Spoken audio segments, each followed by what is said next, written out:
레위기 19장에서 하나님은 모세를 통해서 이스라엘 백성에게 말씀하셨습니다. 다만 너는 너의 이웃을 내 몸처럼 사랑하여라.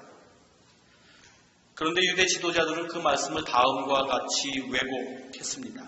내 이웃을 사랑하고 내 원수를 미워하여라. 언제 하나님께서 원수를 미워하라고 말씀하셨습니까? 이웃을 사랑하라고 말씀하신 것은 이웃이 따로 있고 타인이 따로 있고 원수도 따로 있고 그래서 그 중에서 이웃만 사랑하면서 살면 된다. 그런 뜻이 아닙니다. 모든 사람을 이웃으로 여기고 그 모든 사람을 사랑하며 살라고 주신 말씀입니다. 이 하나님께서 레위기 19장에서 주신 그 말씀에 대한 실천 지침으로 잠언에서는 다음과 같이 말합니다. 내 원수가 배고파하거든 먹을 것을 주라. 목말라 하거든 마실 물을 주어라. 이렇게 하는 것은 그의 낯을 뜨겁게 하는 것이며 주님께서 너에게 상으로 갚아주실 것이다. 그러나 유대인들은 이 말씀도 듣지 않았습니다. 원수를 돌보라는 말씀은 외면하고 이웃을 사랑하라는 말씀은 왜곡해서 이웃을 사랑하고 원수는 미워하여라. 그렇게 가르친 것입니다. 이 말씀의 왜곡에 대해서 예수님께서는 단호하게 다음과 같이 말씀하십니다. 그러나 나는 너희에게 말한다. 너희 원수를 사랑하고 너희를 박해하는 사람을 위하여 기도하여라. 너희 원수를 사랑하고 너희를 박해하는 사람을 위해서 기도하여라. 여러분 이걸 어쩌죠? 갈수록 해산입니다. 지난 주일에는 한쪽 맞으면 다른 쪽까지 대라고 하셨지요. 하나를 빼앗기면 또 다른 하나를 주라고 하셨지요. 오리를 가자고 하면 십리까지 가자고 하라고 그렇게 말씀하셨습니다. 그런데 오늘은 한술 더 뜨십니다. 원수를 사랑해라. 원수를 위해서 기도해라. 이렇게 부담스러워서 어떻게 예수님 따르는 제자가 될 수 있겠습니까? 이렇게 어려워서 어떻게 교회 다닐 수 있겠습니까? 동의하시죠? 왜 이렇게 어려운 말씀을 주십니까? 원수를 사랑하라. 교회에 위로받으러 왔는데 평안과 행복의 길을 찾으러 왔는데 이 세상에서 쌓인 모든 무거운 짐들 다 내려놓으려고 왔는데 왜 이렇게 엄청난 부담을 얹어주십니까? 여러분 절 이상하게 보지 마시기 바랍니다. 제가 그런 게 아닙니다. 예수님께서 하신 말씀입니다.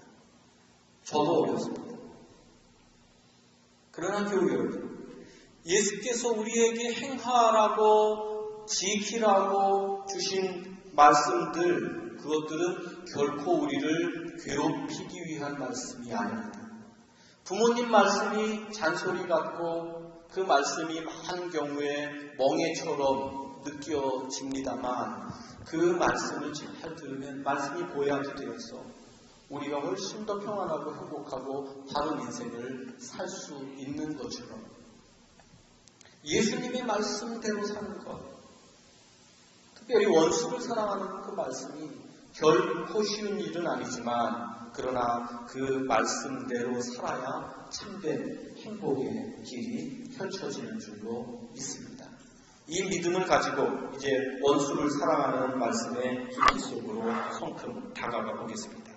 예수님께서 오늘 본문 중에서 말씀하십니다. 아버지께서는 악한 사람에게나 선한 사람에게나 똑같이 해를 떠오르게 하시고 의로운 사람에게나 불의한 사람에게나 똑같이 비를 내려주신다. 여러분 이것이 바로 하나님의 사랑법입니다. 이 사랑은 상대방의 지위나 행위에 따라서 반응하는 그러한 사랑이 아닙니다.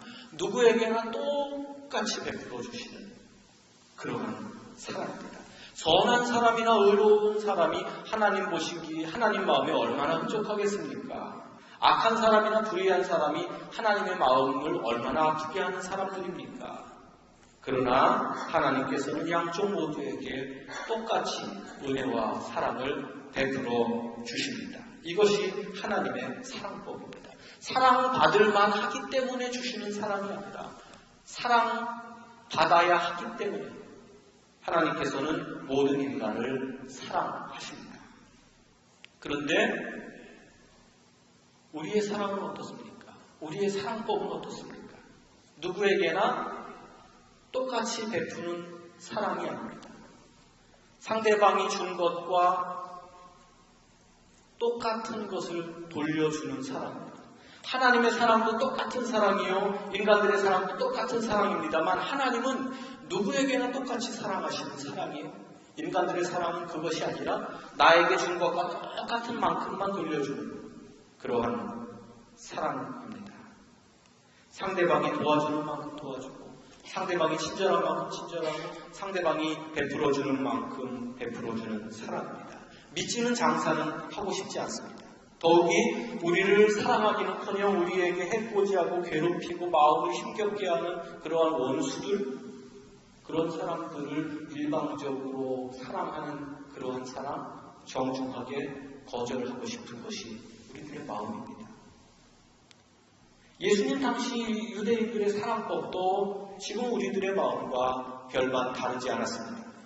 자기를 사랑하는 사람만 이웃이라고 생각하고 그들만 사랑했습니다. 자기를 환영해주고 베풀어주고 인정해주고 칭찬해주고 존중해주는 그러한 사람들만 이웃으로 여겼습니다. 미워할래야 미워할 수 없고 사랑하지 않을래야 않을 수 없는 그러한 사람들만 내 이웃이라 생각하고 그들만 사랑하는 손 쉽고 속 편한 사랑, 그것이 그 당시 유대인들이 했던 사랑입니다. 그런 쉽고 편한 사랑법에 대해서 예수님께서는 다음과 같이 오늘 본문에서 말씀하십니다. 너희를 사랑하는 사람만 너희가 사랑하면 무슨 상을 받겠느냐? 세리도 그만큼은 하지 않느냐? 또 너희가 너희 형제들에게만 인사를 하면서 지내면 남보다 나을 것이 무엇이냐? 이방 사람들도 그만큼은 하지 않느냐? 예수님께서 우리들에게 요청하시는 사랑이 무엇입니까? 우리를 미워하고 상처 주고 손해 입히고 고통을 주는 그러한 사람들까지도 사랑하는 사랑입니다. 그것은 정말 어려운 일입니다. 원수를 상대하지 말라고 하시든지 눈 딱 감고 원수에게 당한 것을 그냥 한번 큰 마음 품고 잊으라고 하시든지 그러면 좀 어떻게 해보겠습니다. 그런데 예수님께서는 말씀하십니다. 원수를 피하라는 말이 아니다. 없던 일도 덮어두라는 말도 아니다. 그들에게 다가가라는 말이다. 그들을 사랑하고 그들을 위해서 심지어는 기도까지 해주라는 말이다. 교회 여러분, 저와 여러분이 우리같이 평범한 사람들이 어떻게 이런 엄청난 사랑을 할 수 있습니까? 실천이 가능하기나 한 얘기입니까? 물론 실천이 가능한 일이니까 예수님께서 하라고 하셨고요. 우리가 실천해야 할, 꼭 실천하라고 주신 말씀입니다. 원수 사랑을 실천하기 위해서 우리가 마음속에 새겨야 할 큰 전제가 한 가지 있습니다. 여러분 이것을 마음속에 꼭 기억하시기 바랍니다. 그것은 뭐냐면 원수를 갚는 일은 주님께 맡기고 원수를 품는 일은 당신이 맡아야 하는 것입니다. 원수를 갚는 일은 주님께 맡기고 원수를 품는 일은 내가 맡아서 해야 합니다. 첫째로 원수를 갚는 일 주님께 맡기시기를 바랍니다. 사도 바울은 로마서에서 이렇게 말을 했습니다. 사랑하는 여러분은 스스로 원수를 갚지 말고 그 일은 하나님의 진노하심에 맡기십시오. 성경에도 기록하기를 원수 갚는 것은 내가 할 일이니 내가 갚겠다고 주님께서 말씀하신다 하였습니다. 생각해보세요. 우리가 원수를 갚고 싶어도 원수가 우리보다 세기 때문에 갚고 싶어도 갚지 못할 수도 있습니다. 그래서 법의 심판에 맡겨도 원수가 법망을 교묘하게 빠져나갈 수도 있습니다. 이 세상 법이 또 공평하지 않을 수도 있습니다. 가진 자들을 위한, 힘센 자들을 위한 법이 될 수도 있습니다. 그렇게 되면 더블로 힘듭니다. 원수에게 당해서 힘들고 원수를 갚지 못해서 더 속상합니다. 그리고 다른 한편 우리가 원수를 우리 손으로 우리 힘으로 갚는다 할지라도 우리에게 당하는 그 사람은 또 우리를 원수로 생각하지 않겠습니까?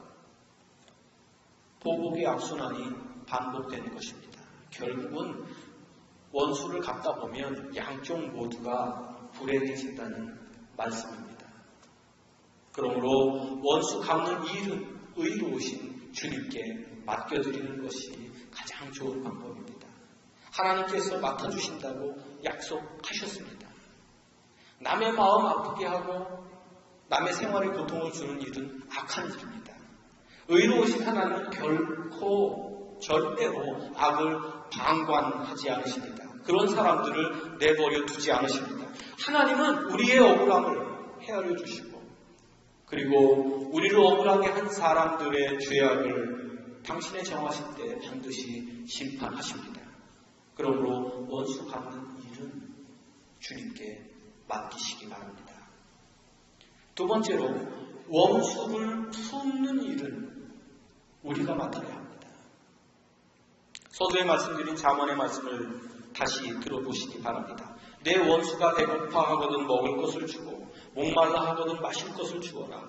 이렇게 하는 것은 그의 낯을 뜨겁게 하는 것이며 주님께서 너에게 상으로 갚아 주실 것이다. 예수님의 말씀에도 다시 귀를 기울여 보시기 바랍니다. 그러나 나는 너희에게 말한다. 원수를 사랑하고 너희를 박해하는 사람을 위하여 기도해라. 왜 그렇게 해야 합니까?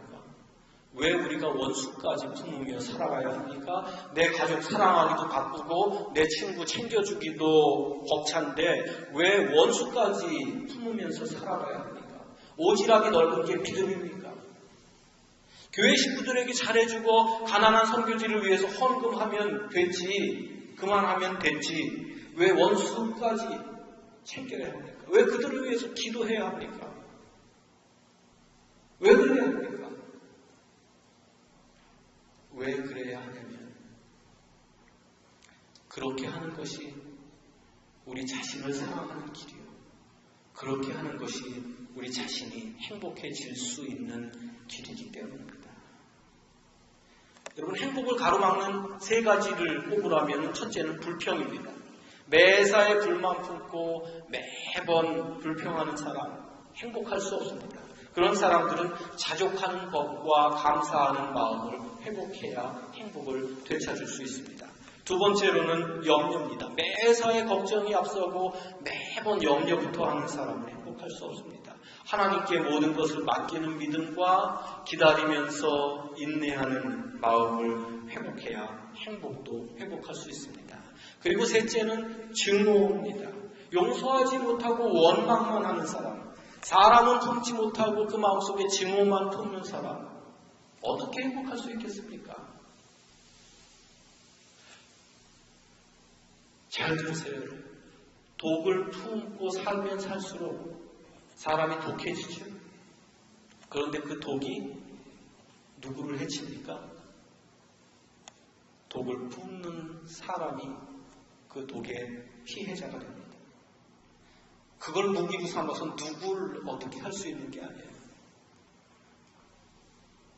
내 마음속에 해독작용이 되지 않고 끊임없이 원망하고 증오하고 원수를 향해서 그런 마음을 해결하지 못하고 살아간다면 나는 더 독해지고요. 결국은 내가 그 독의 피해자가 된다는 것을 알아야 합니다. 우리가 진정으로 행복하면 그렇게 살면 안 됩니다. 원수 사랑이라고 하는 관문을 꼭 통과해야 합니다. 다시 말씀드려서 원수를 사랑함으로써 원수의 문제를 해결해야 행복할 수 있다는 말씀입니다. 잘 알려진 이야기인데 아브라함 링컨 아시죠? 실제로 그분에게 있었던 일입니다. 이 링컨이 변호사 시절부터 끊임없이 링컨을 무시하고 모욕하고 괴롭히고 나쁜 여론 형성에서 퍼뜨리고 이러던 정적이 한 명 있었습니다. 그 사람의 이름이 에드윈 스탠턴이라고 하는 사람입니다. 기회가 있을 때마다 링컨을 골탕 먹이고 공격했습니다. 누가 봐도 링컨한테는 원수죄고, 그냥 원수가 아니고 철천지 원수죄고.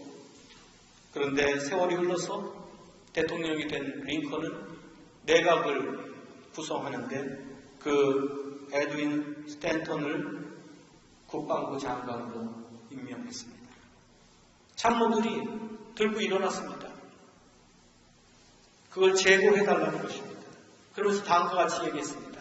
스탠턴은 당신을 비난하고 모욕하기를 그치지 않은 원수 아닙니까? 그 원수를 어떻게 고용합니까? 원수를 없애도 시원치 않은데. 그러자 링컨은 빙그레 웃으면서 그 참모들에게 이렇게 얘기했습니다. 저도 또 같은 생각입니다. 원수를 없애버려야지요.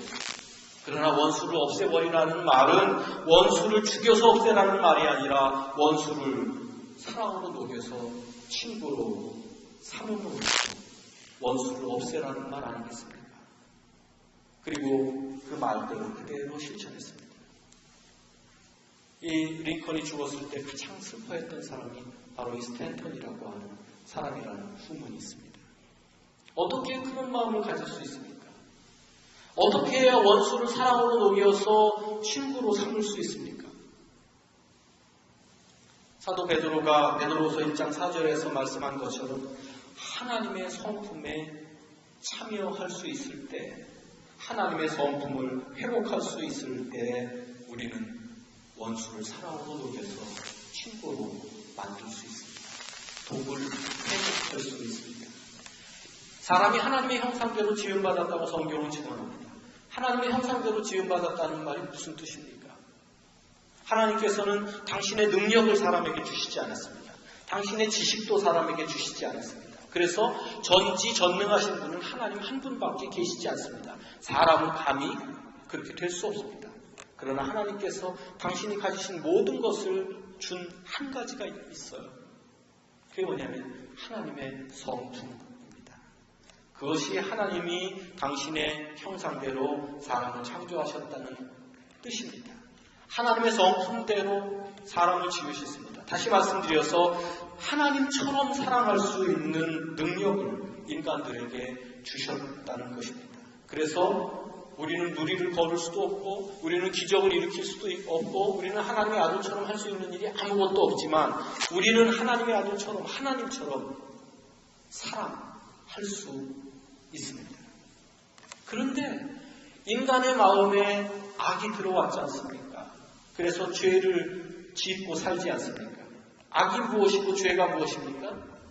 하나님처럼 사랑하기를 포기하도록 부추기는 것이 악의 본질입니다. 사람이 오직 자기에게만 향하고 이웃과 하나님에게 향하지 못하는 것, 그것이 죄의 본질입니다. 그러므로 원수까지 사랑하기 위해서는 죄 짓게 만드는 악한 세력을 믿음으로 물리치고 하나님께서 우리에게 보내주셨던 그 하나님의 성품, 다시 말씀드려서 사랑할 수 있는 능력을 회복해야 합니다.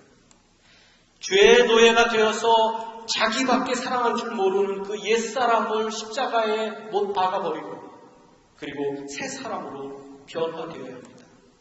여러분 이것을 위해서 기도해 보신 적 있어요? 누구를 사랑하게 해달라고.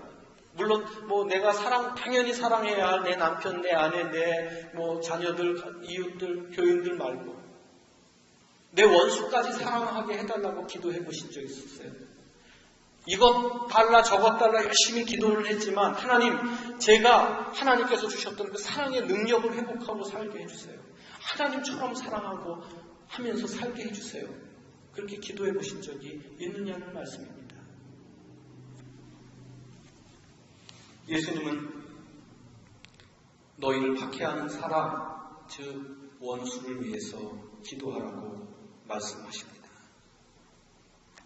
이 말씀을 잘 이해하셔야 되겠습니다. 원수를 위해서 기도하라는 말씀은 하나님 그 원수가 제가 믿지만 그 집도 잘 되게 해주세요. 그 집도 아프지 않게 해주세요. 뭐 이렇게 기도하는 것 맞습니다. 그러나 두 번째 기도예요. 원수를 위해서 기도하라는 말씀의 첫 번째 의미는 나로 하여금 그 원수를 사랑할 수 있도록 나에게 원수를 사랑할 능력을 달라고 기도하라는 말씀입니다. 그게 원수에게 가장 좋은 일이죠. 하나님, 제가 원수를 사랑할 수 있도록 사랑의 능력을 제 속에서 회복시켜 주세요.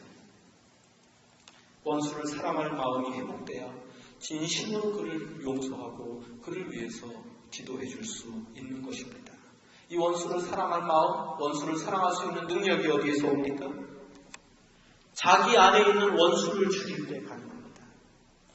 자기 안에 있는 원수가 무엇입니까? 우리로 하여금 말씀드린 것처럼 하나님께서 주신 그 사랑의 능력을 거절하도록 만드는, 그래서 자기밖에 사랑할 줄 모르는 그 자기의 옛 자아, 그게 원수입니다. 그게 우리를 진짜 불행하게 만드는 원수입니다. 그 자기 안에 있는 원수를 죽여야 자기 밖에 있는 원수를 사랑하기 시작합니다. 본능 따라하면 누가 원수를 사랑할 수 있겠습니까? 마땅히 사랑해야 할 사람들도 제대로 사랑을 못하는데 우리의 죄된 본성을 십자가에 못 박고 그리고 하나님께서 주시는 새 자아를 힘입어야 그래야 바로 사랑할 수 있고 원수까지 사랑할 수 있는 것입니다. 오직 기도밖에 가능한 방법이 없다는 말씀입니다. 기도를 통해서 주님께서 내 안에 내 옛 자아는 죽고 내 새 자아가 다시 태어나서 하나님의 성품을 회복할 수 있도록 그래야 하나님처럼 사랑할 수 있는 것입니다. 예수님은 오늘 본문의 마지막 절에서 말씀하십니다. 하늘에 계신 너희 아버지께서 완전하신 것 같이 너희도 완전하여라. 인간이 감히 어떻게 하나님처럼 완전할 수 있겠습니까? 약 올리려고 주신 말씀입니까? 아니죠. 가능하니까 주신 말씀입니다. 그런데 어떻게 완전할 수 있겠습니까? 여기에 대한 해답이 같은 평행 본문인 누가복음 6장에 있습니다. 누가복음 6장에서는 같은 말씀을 다음과 같이 표현합니다. 너희의 아버지께서 자비로우신 것 같이 너희도 자비하여라. 완전하신 것 같이 완전하여라. 그것은 곧 자비로우신 것처럼 자비로워라 라는 말입니다. 그래서 존 웨슬리, 우리 감리교 시작하신 존 웨슬리 목사님이 이것을 love, perfection in love, 사랑의 완전이라 그랬습니다. 우리가 뭐 인격이 완성되고 능력이 완전해지고 이런 게 아니라 말씀드렸던 것처럼 하나님께서 사랑할 수 있는 능력을 주셨고 우리가 그 능력 안에서 그 사랑할 수 있는 능력을 발휘함으로써 하나님을 닮아갈 수 있다는 말씀입니다. 하나님의 성품을 회복해서 하나님처럼 사랑할 수 있는 사람, 다시 말씀드려서 원수까지 사랑할 수 있는 사람이 바로 완전한 사람이라는 말씀입니다. 사랑하는 새벽교회 교회 여러분, 원수를 사랑하는 일이 이렇게 복되고 좋은 일입니다. 우리 자신이 평안해지는 일입니다. 내 안에 있는 품었던 독이 해독됨으로 내가 진정으로 평화로워지고 행복해지는 일입니다. 내가 베푸는 사랑으로 인해서 원수가 변화될 수 있는 일입니다. 그리고 불완전하기 짝이 없는 우리 자신이 완전해질 수 있는 일입니다. 이렇게 좋은 일, 이렇게 귀한 일을 귀찮다고 어렵다고 거절하겠습니까? 어리석은 일입니다. 이 복된 일을 힘들다고 마다하겠습니까? 어리석은 일입니다. 그럴 수 없습니다. 어떠한 노력을 기울여서라도 실천해야 할 일입니다. 예수님께서 이 말씀을 주신 게 얼마나 감사합니까? 처음에는 원수를 사랑해라, 그를 위해서 기도하라. 웬 부담? 왜 이렇게 어려운 것만 시키시나? 그랬는데 생각해보니까 그게 이렇게 복된 일인 것을 그렇게 하라고 말씀해 주신 것이 얼마나 감사한지요. 편하고 쉬운 사랑밖에 모르는 우리의 옛사랑을 십자가에 못 박고 하나님의 성품을 따라서 원수까지 사랑할 수 있는 그 아버지의 그 자녀 될 수 있기를 주님의 이름으로 축원합니다.